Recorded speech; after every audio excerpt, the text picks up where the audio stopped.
The sun peeks through the curtains, casting a warm glow on the framed photos of my late husband John and our son Michael.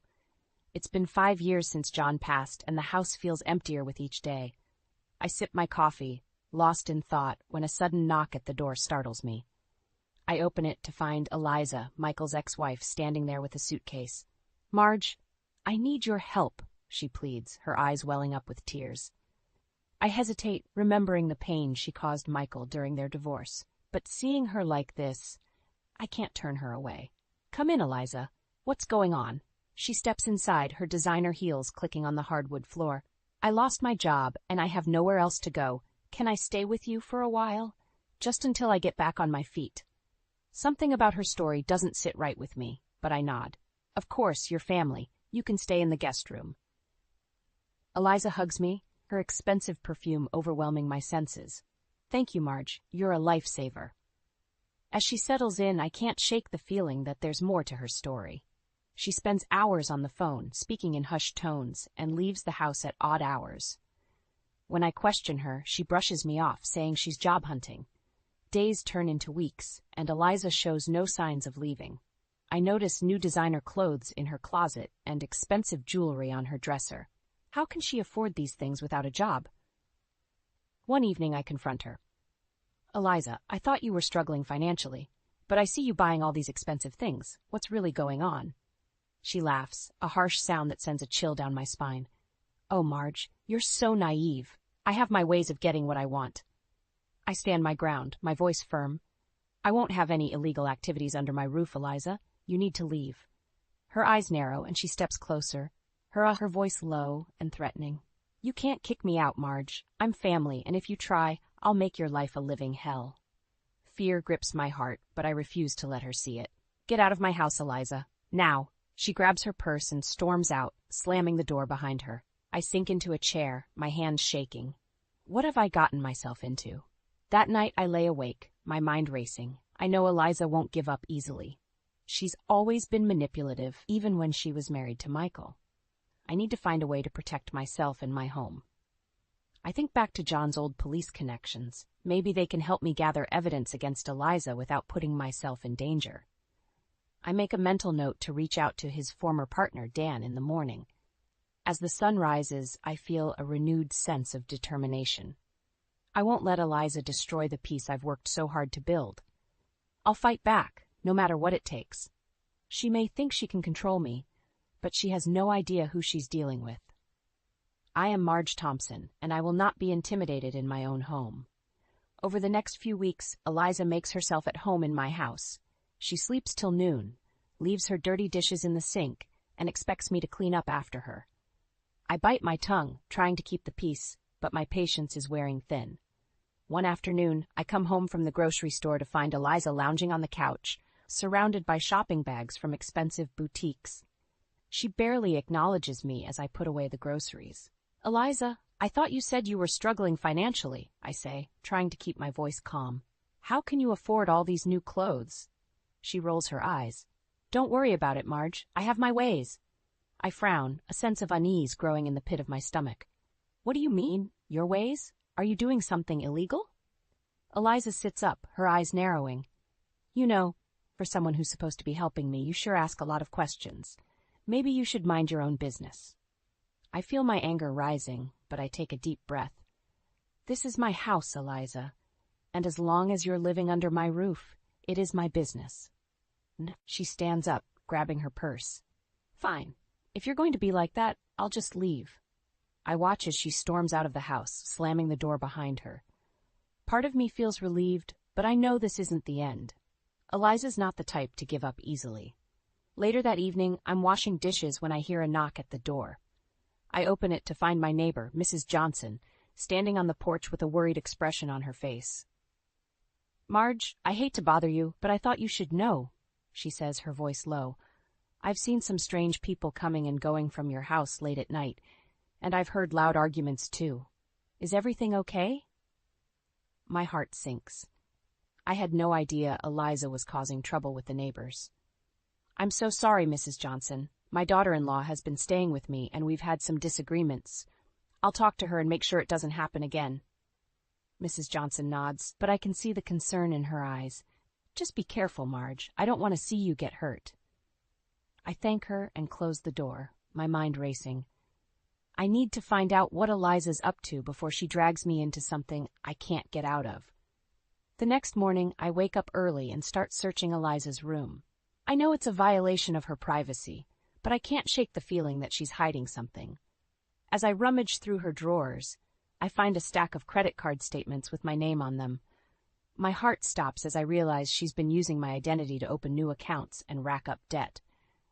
I confront her as soon as she walks in the door. How could you do this to me, Eliza? I trusted you and you betrayed me. She laughs, a cruel sound that sends shivers down my spine. Oh, please. You were so easy to fool. A little sob story, and you let me right in. You're pathetic, Marge. I feel my anger boiling over. Get out of my house, Eliza. I won't let you ruin my life like this. She smirks, crossing her arms. And what are you going to do about it?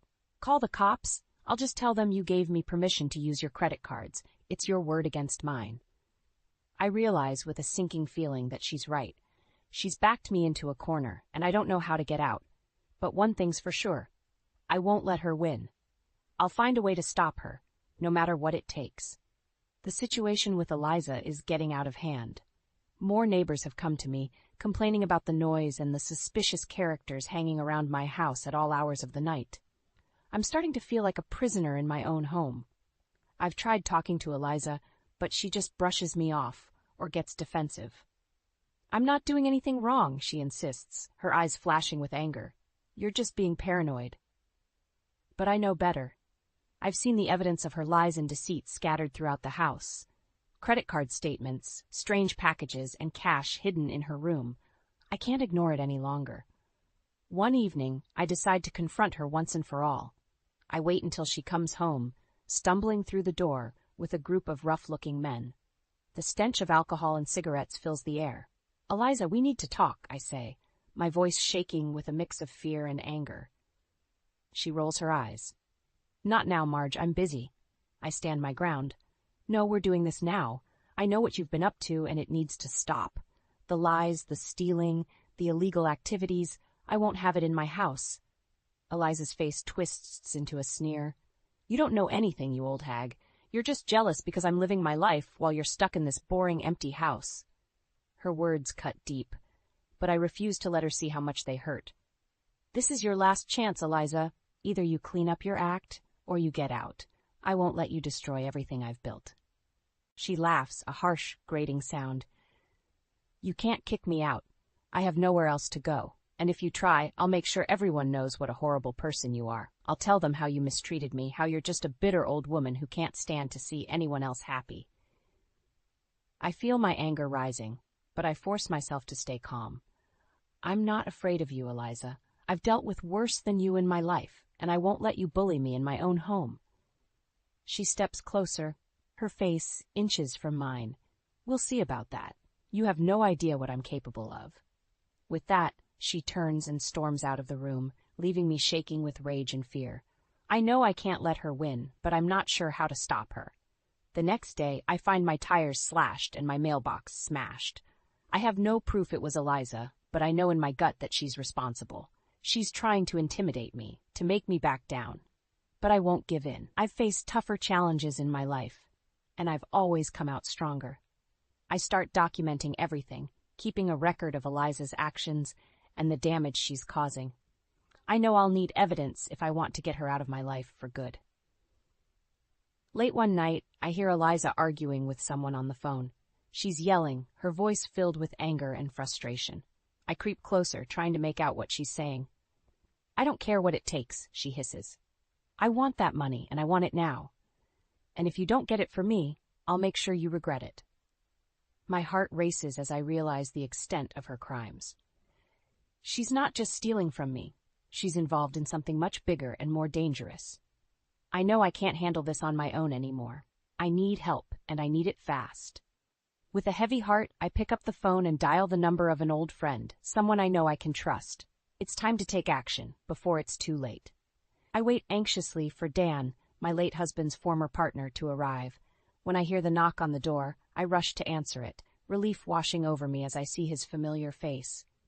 "Marge, what's going on?" he asks, concern etched in his features. "You sounded upset on the phone." I usher him inside, glancing around to make sure Eliza isn't home. "It's my daughter-in-law, Eliza. She's been staying with me, and I think she's involved in something illegal." Dan's eyes narrow. "What makes you say that?" I take a deep breath and begin to explain everything. The late-night visitors, the overheard phone conversations, the evidence of theft and fraud. Dan listens intently, his face growing more serious with each revelation. "Marge, this is serious," he says when I finish. "If what you're saying is true, Eliza could be looking at some heavy charges. We need to gather more evidence and build a solid case against her." I nod, feeling a mix of relief and apprehension. "I'm scared, Dan. She's made threats against me, and I don't know what she's capable of." He places a reassuring hand on my shoulder. "Don't worry, Marge. I won't let anything happen to you. We'll get to the bottom of this, I promise." Just then, the front door slams open, and Eliza storms in, her face twisted with rage. "What the hell is going on here?" she demands, her eyes darting between me and Dan. I stand up, trying to keep my voice steady. "Eliza, this is Dan. He's here to help me deal with the situation you've gotten us into." She scoffs, rolling her eyes. "I don't need any help, especially not from some washed-up ex-cop. This is none of your business, so why don't you both just stay out of it?" Dan steps forward, his voice calm but firm. "I'm afraid it is our business, Eliza. Marge has evidence of your illegal activities, and we can't just ignore that. It's time to come clean and face the consequences of your actions." Eliza's face turns red, and she clenches her fists. "You have no idea what you're talking about. I'm not doing anything wrong, and you can't prove otherwise." I shake my head, feeling a surge of anger. "Stop lying, Eliza. I know about the stolen credit cards, the fraudulent charges, the shady deals. It all ends now." She takes a step towards me, her eyes blazing with fury. "You think you can just kick me out and ruin my life? I won't let that happen. I'll make you pay for this, Marge. You'll regret ever crossing me." Dan moves between us, his hand on his hip where I know he keeps his gun. "That's enough, Eliza. I won't let you threaten Marge any longer. You have two choices. Either you leave now and never come back, or we call the police and let them handle it." For a moment, Eliza looks like she might lunge at him, her face contorted with rage. But then she seems to think better of it, taking a step back and grabbing her purse. "Fine, I'll go. But this isn't over, Marge. You'll see. You can't get rid of me that easily." With that, she storms out of the house, slamming the door behind her. I collapse onto the couch, my hands shaking with adrenaline and fear. Dan sits down beside me, his voice gentle.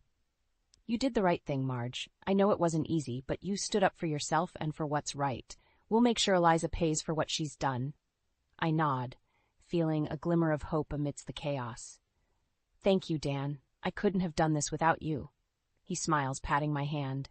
"That's what friends are for, Marge. We'll get through this together, no matter what."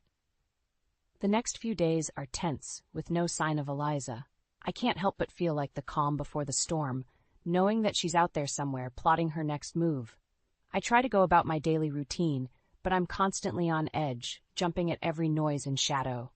Dan checks in on me regularly, offering his support and reassurance, but even his presence can't fully ease my fears.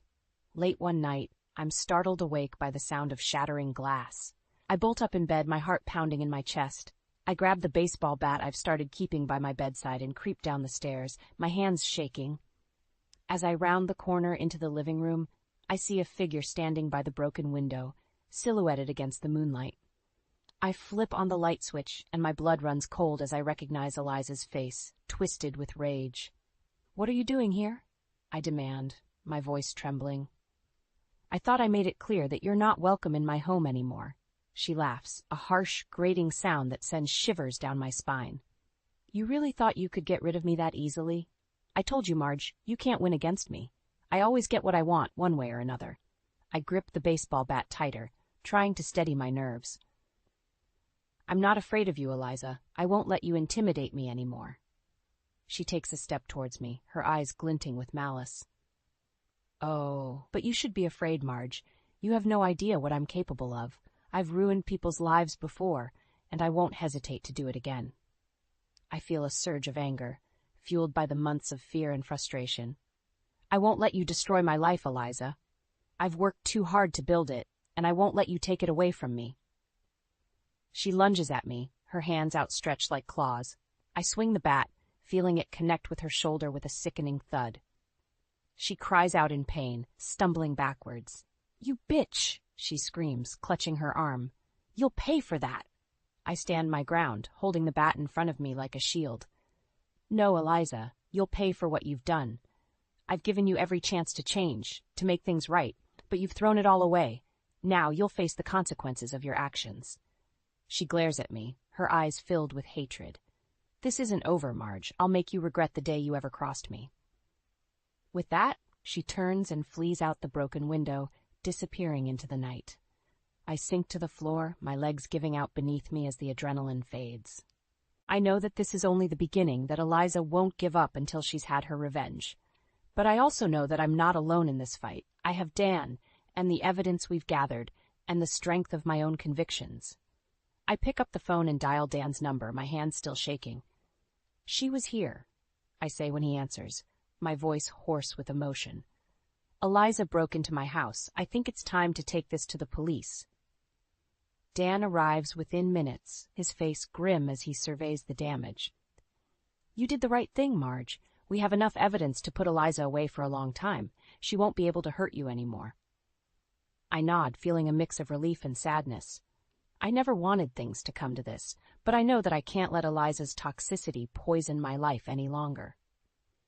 As the police arrive and begin taking statements, I feel a sense of clarity wash over me. I know that the road ahead won't be easy, but I also know that I'm ready to face whatever challenges come my way. I am Marge Thompson, and I will not be broken. In the days following Eliza's violent outburst, I find myself constantly looking over my shoulder, waiting for her to strike again. But as the weeks pass with no sign of her, I begin to wonder if perhaps she's finally given up.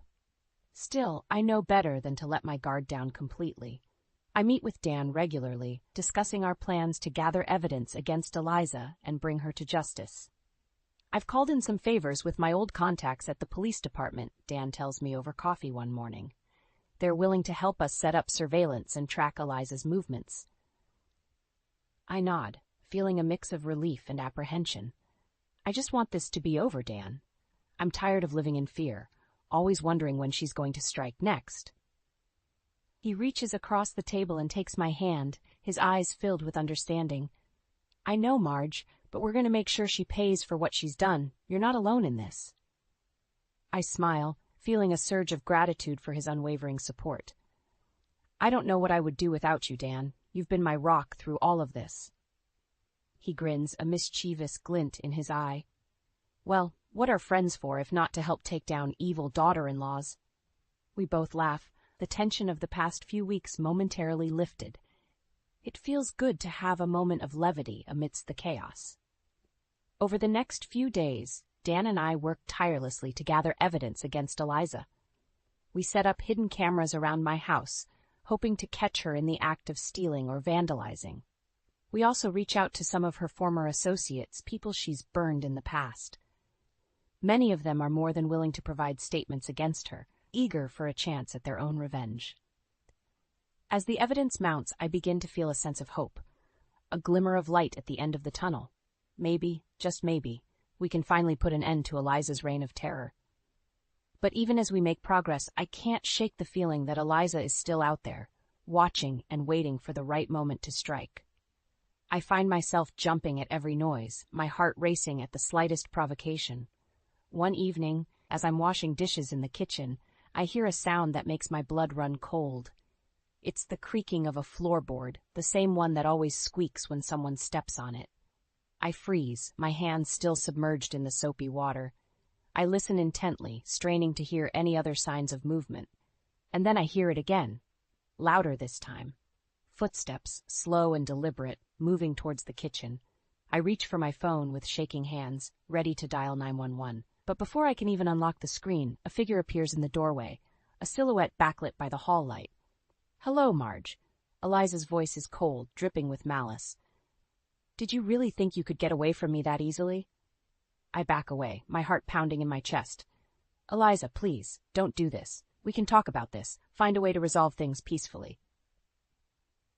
She laughs, a harsh, grating sound that sends shivers down my spine. It's too late for that, Marge. You've pushed me too far, and now you're going to pay the price. She takes a step towards me, her eyes glinting with a dangerous light. I glance around frantically, looking for something, anything to use as a weapon. My gaze lands on a heavy, cast-iron skillet sitting on the stove. I lunge for it, my fingers closing around the handle just as Eliza reaches for me. I swing with all my might, feeling the satisfying crunch of metal against bone. Eliza cries out in pain, stumbling backwards.